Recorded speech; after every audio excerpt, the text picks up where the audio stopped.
ئەخۆری گەشی ئازادی چەوشەرچێ لەگەڵ شارەکە تیشکی زەردی زێڕینی خۆی بە کوچە و کۆڵانە پەخشەکە ئازادی هەرچەندە جوانە بەڵام باجەکەی گرانە سمبولیەم شۆڕشەمان ئازادی ژن و ژیانە ژن و ژیان و ئازادی هێمەی مەرجی دەسەڵاتە بۆ ڕێبەری ئەم شۆڕشە ژینا سمبولی خەبەتە ژن و ژیان و ئازادی هێمای مەرگی دەسەڵاتە بۆ ڕێبەری ئەم شۆڕشە ژینا سمبولی خەبەتە ژن و ژیان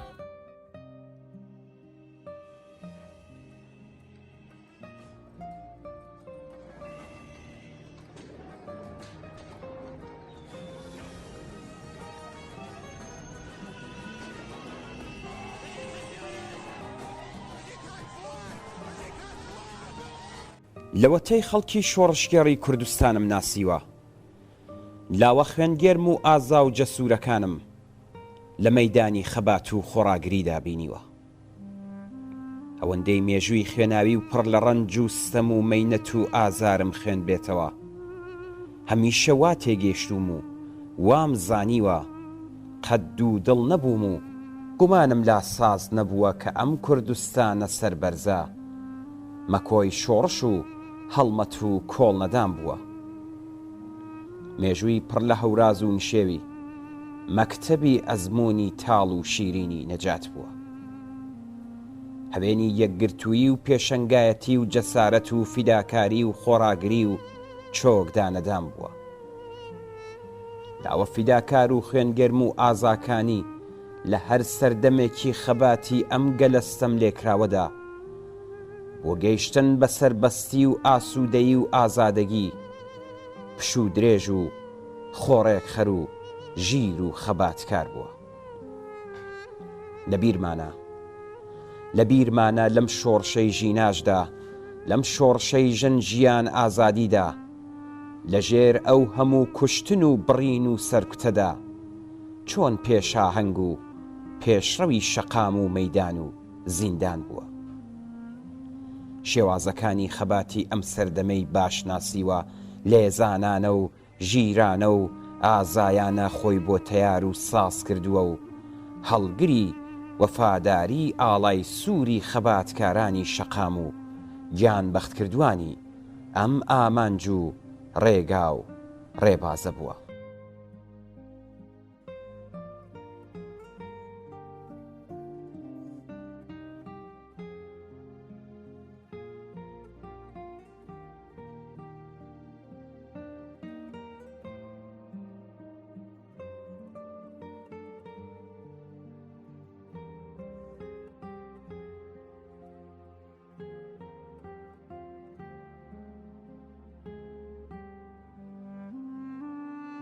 بەرزوو بەڕێز بێت یادی ئازیزی هەمیشە زیندوو شەهید حەبیبوڵڵا فەتحی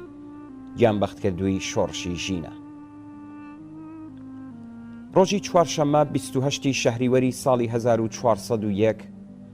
شاری دیواندەرە سیمایەکی تری بەخۆیەوە گرت ئەو ڕۆژە لاوان کچ و کوڕ وردە وردە لە گەڕەکەکان لە دەوری یەکتر کۆ دەبوونەوە و هەواڵی ئاخێزی جەماوەری لە شارەکانی تری کوردستان و ئێران دژی حکوومەتی پەت و سێدارە لە نێوانیان بوو بە باس هاوکات دروشمی ژن ژیان ئازادی بەرزکرایەوە و بە کۆمەڵ ڕێی شەقامیان گرتە بەر تا هاودەنگی خۆیان لەگەڵ خەڵکی ڕاپەڕی و لە شارەکانی تر بەرزکەنەوە لە ڕێپێوان و دانی دروشمی شۆڕشگێڕانە هەردەهات و پێیان زیاد دەبوو پاشماوەیەک ڕێپێوان هێزە سەرکوتگەرەکانی کۆماری ئیسلامی کە خۆیان ئامادەکرد بوو ڕێیان لێگرتن و زۆر وەحشیانە بە تەقەی ڕاستە و خۆبەربوونە گیانی ئەو ژمارە لاوە کە ئومێد و ئارەزووە پێشێلکراوەکانی خۆیان لە بەرزکردنەوەی دروشمی ژن ژیان ئازادیدا دیتبەوە بەرامبەر بە پەلاماری هێزە سەرکوتگەرەکانی کۆماری ئیسلامی، لاوانی تووڕە و یاخی بوو لە ستەم و نائەداڵەتی تەنیا بە بەردهاویشتن بەرگریان لە خۆیان ئەکرد. ڕێپێوان لە ئاکامی تەقەی هێزی تەیار بە چەک و کەرەسەی نظامی بوو بە گرژی و ئاڵۆزی و لە گەرما و گەرمی تەقەکردندا گولەیەک بەر شەهید حەبیبوڵڵا فەتحی دەکەوێ و هەر لەوێ دەست بەجێ گیان لە دەستەدا و بەو جۆرە دەچێتە کاروانی نەمرانی شۆڕشی ژینەوە.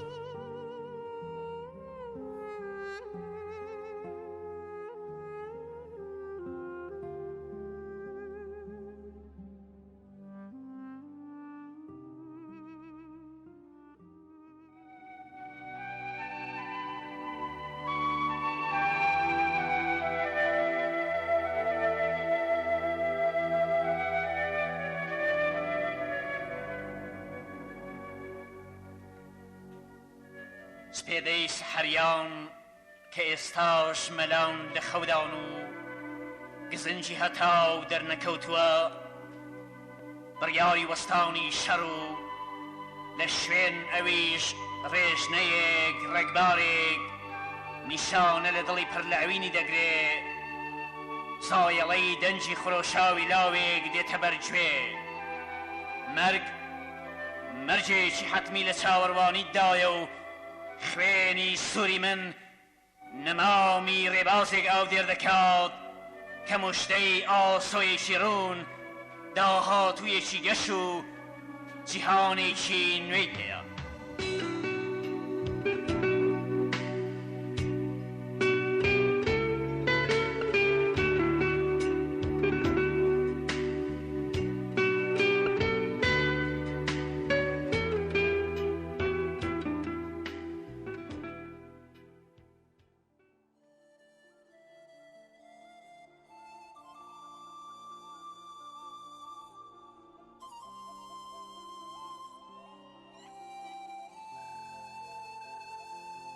شەهید حەبیبوڵڵا فەتحی لە بەرواری 3/4/1339 هەتاوی لە گوندی حاجی موسای دیواندەرا لەدایک یەکەم منداڵی خێزانەکەی بوو، خاوەنی 7 برا و 3 خوشک بوو. شەهید حەبیبوڵڵا خوێندنی سەرەتایی لە هەمان گوند تەواو کرد و بەهۆی ئیش و کاری باوکیەوە ناچار بووە واز لە خوێندن بهێنێت بۆ ئەوەی بتوانێت هاوکاری دایک و باوکی لا کشت و کاڵ و ئاژەڵداریدا بکات. شەهید حەبیبوڵڵا لە تەمەنی گەنجیدا لەگەڵ براکەی شەهید عەبدوڵڵا فەتحی چالاکی ئازادی خوازانەی دژی ستەمکاری دەست پێ کرد. بەداخەوە لە ساڵی 1359دا ڕژیمی کۆماری ئیسلامی شەهید عەبدوڵڵای برای دەست بەسەر دەکات و شەهید حەبیبوڵڵاش بە هیوای ئەوەی بتوانێت براکەی کە دۆست و هاوڕێی چەکداری بوو ئازاد بکات چالاکی سیاسە و بانگەشەی بۆ ماوەیەکی کاتی ڕاگرت. بەڵام بەداخەوە چەند مانگێک دوای دەست بەسەرکردنی ڕژیمی کۆماری ئیسلامی براکەی لە زیندانی سنا بە تیرباران ئێعدام کرد. گۆڕستانی حاجی موسا کە براکەی تێیدا نێژرا بوو بۆ ماوەیەکی زۆر ببوو بە تاکە مەئمەن و پەناگای شەو و ڕۆژانی ئەو. شەهید حەبیبوڵڵا لە دوای هاوسەرگیریش هەر درێژە بە خەبات و چالاکی ئازادی خوازی و بانگەشەی خۆی دەدات و سەرەڕای ئەمەش کەسێکی زۆر خێزان دۆست و بەڕێوەبەری بە تاوەمانە بۆ خێزان و منداڵەکانی یعنی هاوسەرەکەی و 2 کوڕ و 6 کچەکەی بوو. وەک کەسێکی خاوەن ئەخلاقی باش و ئازاد و ئازادی خواز و داواکاری ماف لە نێو خەڵکدا ناوبانگی دەرکرد بوو. شەهید حەبیبوڵڵا کەسێکی ئێجگار زەحمەتکێش باوکێکی دڵسۆز و لە دڵی خەڵکدا بوو. ئاگاداری بابەتی جۆرا و جۆری ڕۆژ بوو، خەمخۆری کورد و کوردستان و پێشهاتە سیاسی و ئابوووریەکانی بوو. هەروەها عاشقی سروشت و مێژووی کوردستان و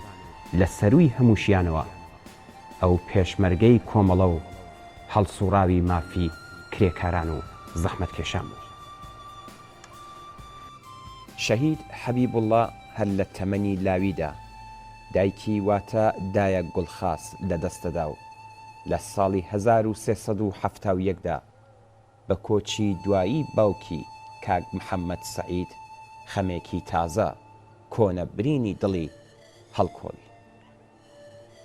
دوای مردنی باوکی لەگەڵ خێزانەکەی واتە ژن و منداڵەکانی لە شاری دیواندەرا نیشتەجێ دەبن و هەرکاری کەشاوەرزی و ئاژەڵداری دەکات و منداڵەکانی بە پێی ئامۆژگاری دایک و باوکیان دەرس و زانست دەخوێن. شەهید حەبیبوڵڵا بە لە بەرچاوگرتنی خوێندەواریەکی کەمی مەدرسەیی بەڵام بەهۆی حەز و ئارەزووی زۆری بۆ بەرهەم و بوارەکانی مێژوویی و ئەدەبی و سیاسی و لێکۆڵینەوەی بەرفراوان و خوێندنەوەی زۆری دەکرێت بڵێن سەوادی بەرزی هەبووە. لە هەموو ئەم ساڵانەدا شەهید حەبیبوڵڵا هەرگیز لە دژایەتیکردنی کۆماری ئیسلامی دەستی هەڵنەگرت و چەندین جار لەلایەن کۆماری ئیسلامیەوە بانکهێشتی دەستگاکانی ئیتلاعات کرا و هەڕەشیان لێ دەکرد یان هەندێک جار وعدە و بەڵێنیان پێدەدا، بەڵام شەهید حەبیبوڵڵا هەرگیز بێدەنگ نەبوو و درێژەی بەڕێبازە پیرۆزەکەی خۆیدا تا ئەوەی کە لە شۆڕشی ژن ژیان ئازادی بە چالاکی و بەشداری لە هەموو ناڕزایەتیەکاندا بۆ بەهێزکردنی ڕۆحی لاوان و فەرماندەیی خەڵکی ناڕازی لە شەقامەکاندا ئامادە بوو. بەڵام کۆماری ئیسلامی تەحەمولی هەوڵەکانی ڕزگاری خوازانەی ئەوی نەکرد و لە بەرواری 28/8/1401 هەتاوی لەو ڕۆژەی شاری دیواندەرە وێنەی شۆڕشی بەخۆیەوە گرتبوو، خۆی کردە قەڵغان و ژیانی خۆی بەخشی بۆ ئەوەی ستەمکارانی ڕژیم تەقە لە خەڵک نەکەن و لە کاتی گرژی و شەڕەکەدا زۆر بەداخەوە لە پشتەوە و لەلایەن قەناس بەدەستەکانی ڕژیمی سەرکوتگەری ئیسلامیەوە سەری بە فیشەک پێکرا و لە هەمان ساددا و لە تەمەنی 62 ساڵیدا شەهید بوو بۆ ئەوەی حکوومەتی جەلات بە پێی لێکدانەوەی خۆی لە ناوی بات. بەڵام بێ ئاگا بوو لەوەی کە شێوازی ژیان و یادەوەری ئەو شەهیدە پلە باڵایە هەمیشە لە دڵەکاندا دەمێنێتەوە و دەبێتە ڕۆشنکەرەوەی ڕێگەی خەبات و هێمای تێکۆشان بۆ ئازادی. هەر هەمان ڕۆژ سەرەڕای کەش و هەوای ئەمنی قورس و بازگە و پشکنینەکانی ناوشار و دەوروبەری شاری دیواندەرا تەرمی شەهید حەبیبوڵڵا فەتحی لەلایەن کوڕە گەورەکەی و خەڵکی شۆڕشگێڕ و خزم و کەسوکاریەوە لە شار هێندایە دەرەوە تاوەکو لەو گوندەی کە لێی لەدایک بوو بە پێی وەسیەتی خۆی لە تەنیش گۆڕی باوک و برا شەهیدەکەی بە خاک سپێررا. لەو ڕۆژانەدا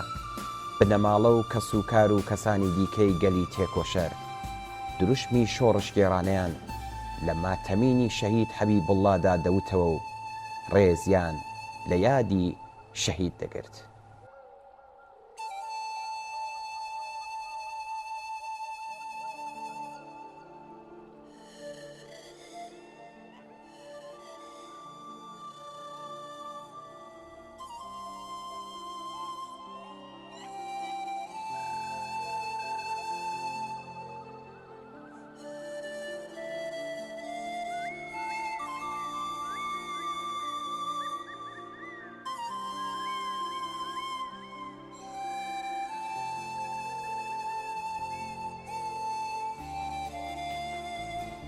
شەهید حەبیبوڵڵا لە شۆڕشی 57دا لە تاران بە دژی ڕژیمی پاشایەتی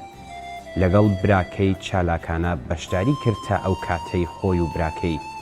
لە یەکێک لە ناڕزایەتیەکاندا بە قورسی بەرگازی فرمێسکڕێژ کەوتن و دوای خەواندن لە نەخۆشخانە و چاکبوونەوە گەڕانەوە بۆ کوردستان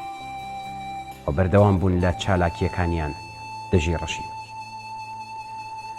بە دوای ئاشکرابوونی کۆمەڵە و داکۆکی لە داخوازیە بەرحەقەکانی نەتەوەی کورد و کرێکاران و زەحمەتکێشانی کوردستان شەهید حەبیبوڵڵا و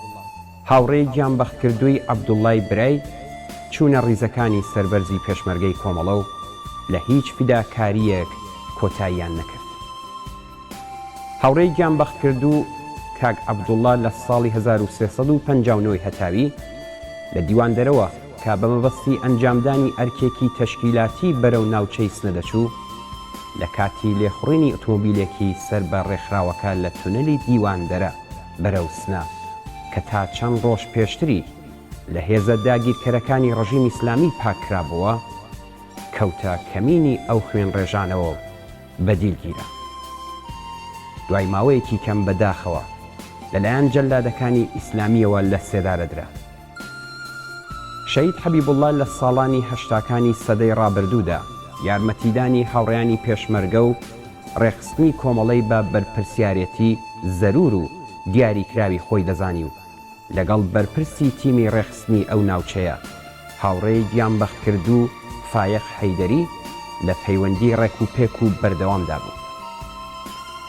شەهید حەبیبوڵڵا لە تەمەنی 18 ساڵیەوە بە ئاگابوونەوە لە چەوسانەوە و نەبوونی مافی خەڵکی کوردستان و بە تایبەت کرێکاران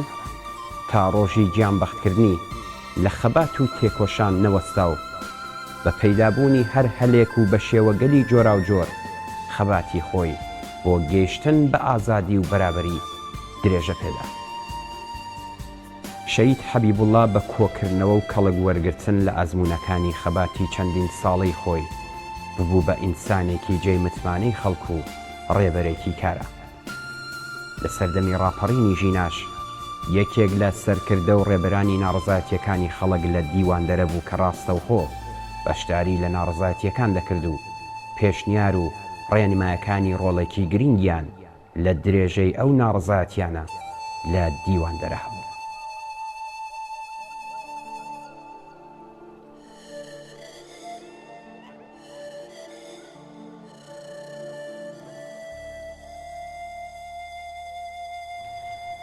هەرچەند شەهید حەبیبوڵڵا فەتحی و حەبیبوڵڵاکان و سەدان گیانبەختکردووی شۆڕشی ژینە لە نێوانماندا نەماون، بەڵام هەروەک لە سەرەتادا باسمان کرد، کوردستان بە تایبەت شاری دیواندەرەش جێگەی پەروەردەی لاوانی شۆڕشێڕ و دژبەستەم و نائەداڵەتیە. ئێمە دڵنیاین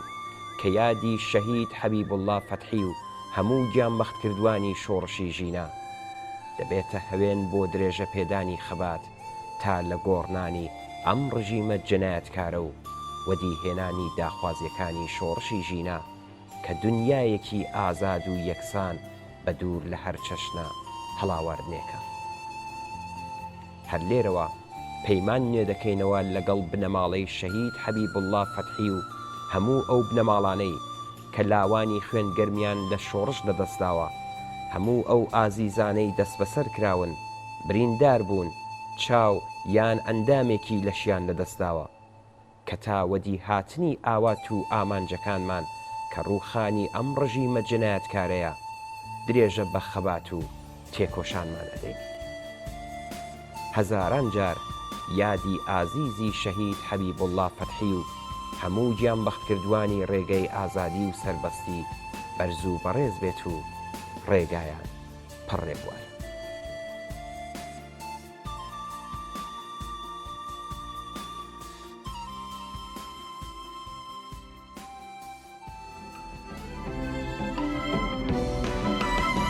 وەخۆری گەشی ئازادی چەوشەرچێ لەگەڵ شارەکە، تیشکی زەردی زێڕینی خۆی بە کوچە و کۆڵانە پەخشەکە.